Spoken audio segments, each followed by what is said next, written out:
You're on YouTube, scrolling past 100 videos about how I retired at 25, made by people who definitely did not retire at 25. Then you stumble on a headline that stops you cold. Half of Myanmar is now in poverty. You pause, not necessarily out of shock, but because your brain suddenly feels like it's failing a pop quiz. You think Myanmar, that's near Thailand, I think? It's that moment in pub trivia where you can name Vietnam, Indonesia, and Singapore. But you get to that gap on the map and just lag. You mumble, Burma, and immediately doubt yourself. Is that a country? Is that a curry? Is that offensive? Ah, right. It's now called Myanmar. Unsure. You type it into Google, and the search bar basically side-eyes you back with the autocomplete. Is Myanmar a country? Yes or no? That's the level we're at. A country where tens of millions of people are fighting to survive, but the algorithm still isn't convinced it exists. Meanwhile, inside the actual Myanmar, people are 100% sure they exist. Or else why would they have to flee airstrikes? Airstrike. Bomb them. Bomb them. Keep bombing them. Bomb them again. Skip meals and choose between buying rice or medicine. While we are Googling where it is, the UN is quietly dropping phrases like deepening humanitarian crisis and disappearing middle class. So how does a resource-rich nation vanish from our collective consciousness while simultaneously collapsing into ruin? So why does Myanmar stay poor? In 2020, Myanmar holds elections. People do the most normal, boring thing in a democracy. They vote the way they actually feel. The military's proxy party gets wrecked, and the civilian government wins another landslide. So in short, ordinary people seem to have won. But the generals are unhappy with the results, so they look at their businesses, their bank accounts, and their risk of ever seeing a courtroom. They do the math. On February 1st, 2021, they sent tanks to the capital and started arresting the elected leader, disguising it as saving the nation. The country responds with one of the biggest protest waves in its history. Civil servants risk their jobs, their pensions, and their freedom to say no. Police using tear gas, stun grenades, and water cannons to break up unarmed crowds. The doctors leave the hospitals, while bank officials refuse to move money. Everyone is in utter chaos, questioning what is happening. In return, the regime answers with live ammunition. Gunfire-like sounds ring through the air at a peaceful anti-coup protest in Myanmar. Raids, torture, and villages being burned to the ground. If you search it up, you can see that Myanmar ranks among the worst places on earth for press freedom because they jail journalists. Economically, it's a controlled demolition. Foreign investors start to leave, causing projects to stall and the currency to take a plunge. The World Bank estimates the economy shrank by nearly a fifth in 2021. At the same time, the UN says poverty has shot back to levels not seen in decades. A middle class that took 10 years to build starts evaporating in about as much time as it takes you to scroll a TikTok. Yes, you're poor. But when you're poor in a country that has proven it will shoot you for trying to stop being poor, that's a different story. If this feels like Myanmar's life fell apart overnight, it didn't. The country has been rehearsing for this collapse since independence. Independent life started in 1948 as a parliamentary democracy. It lasts roughly as long as your New Year's resolution to go to the gym. By 1962, the military decided elections were optional and power was not. General Ne Win stages a coup, writes a new constitution, and builds a one-party authoritarian system sold as Burmese socialism. You start hearing grown-up phrases like isolationist foreign policy and state-managed economy, which sound inspiring in speeches and feel like a funeral in real life. The state nationalizes big industries, cuts itself off from much of the world, and suffocates private enterprise. That is the moment corruption climbs to the point that food and fuel become uncertain. Then, the black market quietly takes over as the only part of the economy that actually functions. You grow up watching your neighbors plug into global trade and slowly climb the income ladder. Your own government's idea of planning is trust us, followed by inflation and shortages. By 1988, people were done. Everyone was flooding the streets, demanding something better than a permanent crisis. Again, like what we see now, the military responds with a massacre, killing thousands and making it crystal clear. Asking for a different future comes with a body count. At that point, you stop thinking of poverty as an accident.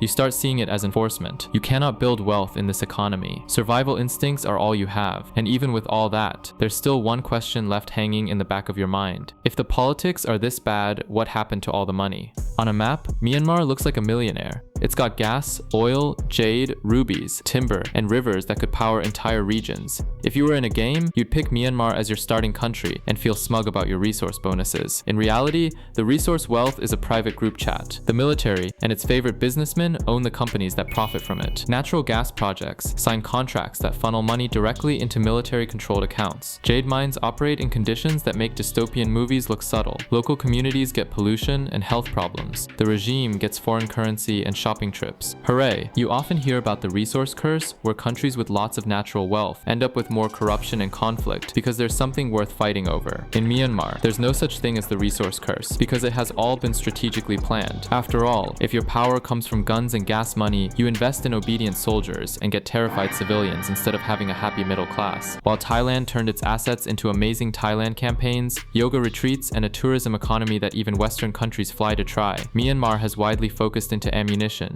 In Myanmar, you have a system where the land is rich and the people living on it are completely disposable. That is how you freeze a country in poverty without ever calling it that. Then, briefly, the movie almost gets hopeful, because for about 10 years, Myanmar tried on the costume of a normal country, and for a second, it almost fit. Around 2011, the generals decided that being full-time villains is bad PR and bad for business. They roll out a transition plan, draft a new constitution, and move from a direct military rule to a nominally civilian government. Now you get elections and political prisoners walking free. The sanctions ease, and the aid money flows. You see glossy articles saying Asia's last frontier, the next big thing. Influencers do Yangon city guides, and things do get better, at least for a while. Poverty rates drop while GDP per person climbs. Cities like Yangon and Mandalay start to look less like time capsules, and more like slightly chaotic versions of everywhere else. A small middle class appears. People have steady salaries. Kids stay in school longer. Parents dare to imagine a future that isn't just don't starve, but read the fine print. The military writes a constitution that guarantees itself a quarter of parliament seats, no matter what anyone votes. It keeps control over the ministries with guns and borders. It keeps the budget secrets where the money is thickest. Democracy is allowed to handle the boring parts, sure,